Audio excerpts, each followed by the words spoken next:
안녕하세요. 에스티 메디슨입니다. 저희가 저번 시간부터 항생제 내성 기전 두 번째 해서 핵산 합성 억제제에 대해서 공부를 하고 있는데요. 저번 시간에는 퀴놀론에 대해서 공부를 했고 오늘은 그 나머지 것들에 대해서 살펴보도록 하겠습니다.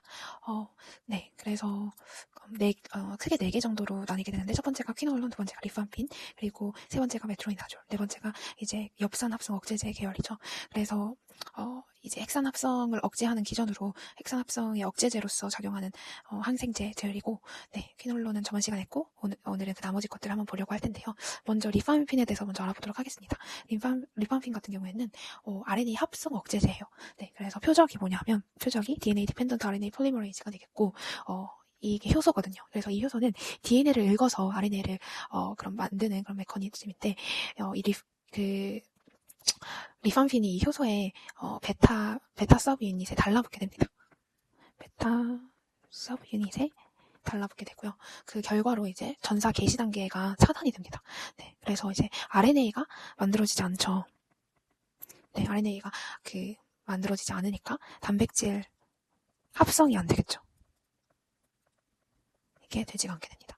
그래서 그 표적이 DNA 디펜던트 RNA 폴리머레이즈고 이 효소가 이제 DNA를 읽어서 RNA를 만드는 데 역할을 하는 거다. 근데 여기서 이제 이 효소의 베타 서브 유닛에 리팜핀이 달라붙어가지고 RNA를 만들지 못하게 하고, 그러니까 단백질 합성이 불가능해지겠죠. 이런 원리를 사용해서 항생제 역할을 하는 겁니다. 그래서 리팜핀이 이제 결핵 치료에서 되게 핵심 약물이지만, 근데 또 내성이 정말 빨리 생기기 때문에 반드시 다른 약과 병용을 해야 된다는 점을 우리가 알아야 되고요. 그래서 부작용으로는 우리의 체액이 주황색, 붉은색으로 이제 변하는 게 특징적이고, 그리고 CYP 450 인듀서의 그런 작용이 있어서 그런 CYP450 효소의 유도작용이 있어서 그런 여러 약물과 상호작용을 일으킨다고 합니다. 그래서 CYP 효소 유도,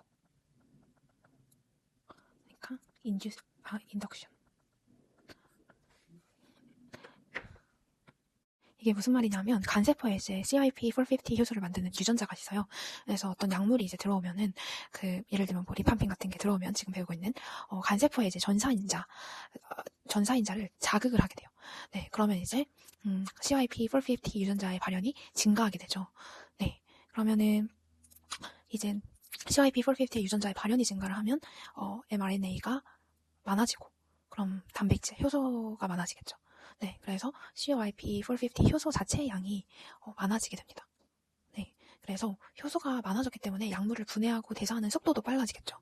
그 결과로 약물 농도는 줄어들고 효과도 줄어들고 반감기는 짧아지고. 그래서 예를 들면은 리팜핀을 복용을 했을 때 이제 CYP450 중에 이제 CYP 이제 3A4가 되게 큰 비중을 차지하는데 이게 이제 늘어나요. 그러면 이제 경구피임약 같이 뭐 에스트로겐이나 프로게스틴 같은 게 대사가 빨라지겠죠. 그래서 리파핀을 복용함으로 인해서 피임 실패의 위험이 커질 수 있습니다. 이런 식인 거죠. 그래서 이 CYP450의 인덕션 역할을 해서 이 CYP450 효소의 발현을 증가시키고 효소의 수량이 많아지니까 약물 대사가 되게 활발하게 일어나고, 그래서 그런 약물을 분해하고 대사하는 속도가 빨라짐으로 인해서 그런 약물의 농도라던가 다른 복용하고 있는 약물의 농도나 효과가 떨어지고 반감기도 짧아질 수 있다. 이거를 알면 좋을 것 같아요. 그래서 이런 거는 뭐 리팜핀뿐만이 아니라 뭐 칼바마제핀이나 페니토인 막 이런 것들도 대표적인 유도제고요.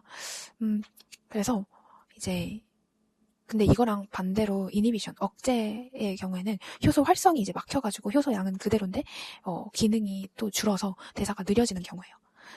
그래서 이건 그냥 참고로 알고 계시면 될 것 같습니다. 그래서 이제 CYP450의 인듀설 작용이 있어서 여러 약물과 상호작용을 일으킨다는 점, 이게 안 좋게 작용을 하는 거죠. 그래서 그거를 우리가 생각을 해둬야 됩니다. 그 다음에는 이제 메트로니다졸 있죠. 이 메트로니다졸 같은 경우에는 굉장히 독특한 약이에요.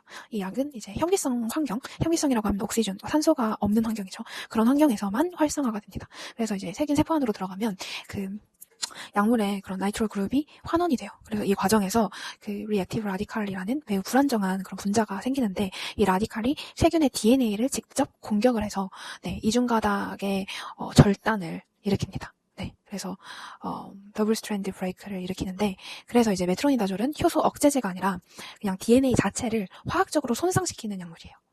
네. 그래서 임산적으로는 이제 혐기성 세균 감염이 됐을 경우, 혹은 세균성 질염, 트리코모나스 감염, 아메바증 같은 그런 질환에 쓰이게 됩니다. 그래서 효소 억제제가 아니라 DNA 자체를 화학적으로 손상시키는 약물이다.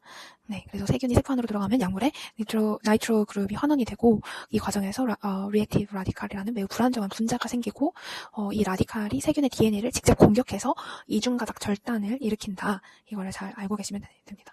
그래서 DNA를 손상시키는 약물이라고 알고 있으면 되고요. 그리고 이제 마지막인데, 이 폴레이테사 억제제예요. 네, 얘네들은 뭐 설포나마이드, 트리메토프림 이런 것들이 폴레이테사 억제제고, 폴레이시 엽산이거든요. 그래서 이 세균이 DNA를 만들기 위해서 엽산이 꼭 필요하죠. 네, 꼭 필요합니다. 근데 사람은 그 엽산을 외부 음식에서 얻을 수 있죠. 그렇죠? 그 영양제로 섭취하기도 하고 음식을 통해서 얻을 수 있는데, 세균은 이 엽산을 스스로 합성을 해야 돼요.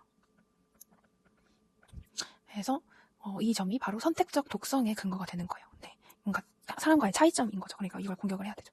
그래서 이제 설포나마이드 같은 경우에는 그 다이하이드로 푸테로에이트 신테이스라는 효소를 억제를 해서 엽산의 합성의 어떤 첫 단계를 막는 역할을 해요. 네. 그래서 이 설포나마이드는 뭐를 억제하냐면 다이하이드로 푸테로에이트, 그 다음에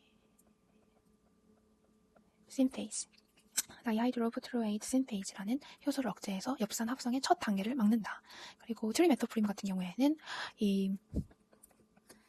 얘는 다이하이드로푸테로에이트이 아니고 다이하이드로폴레이트 리덕테이즈 라는 효소를 억제를 해서 그런 활성형 엽산의 생성을 차단을 하게 됩니다.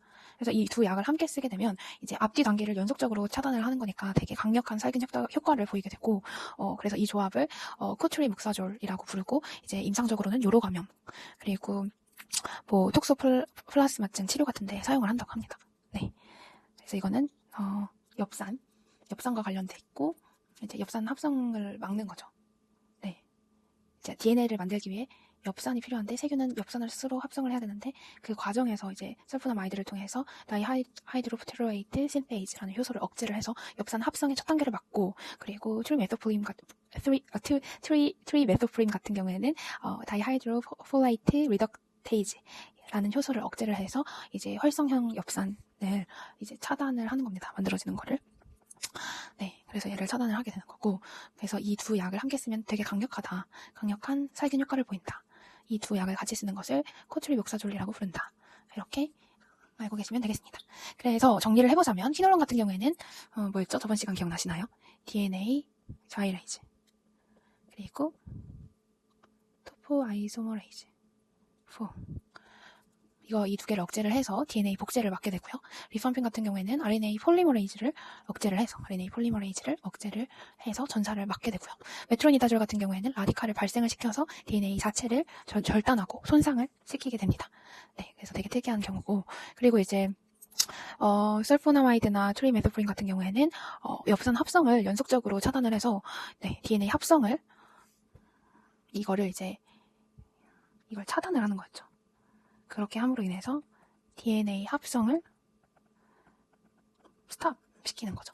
네, 그래서 표적은 각각 다르지만 공통적으로는 이제 세균의 유전물질의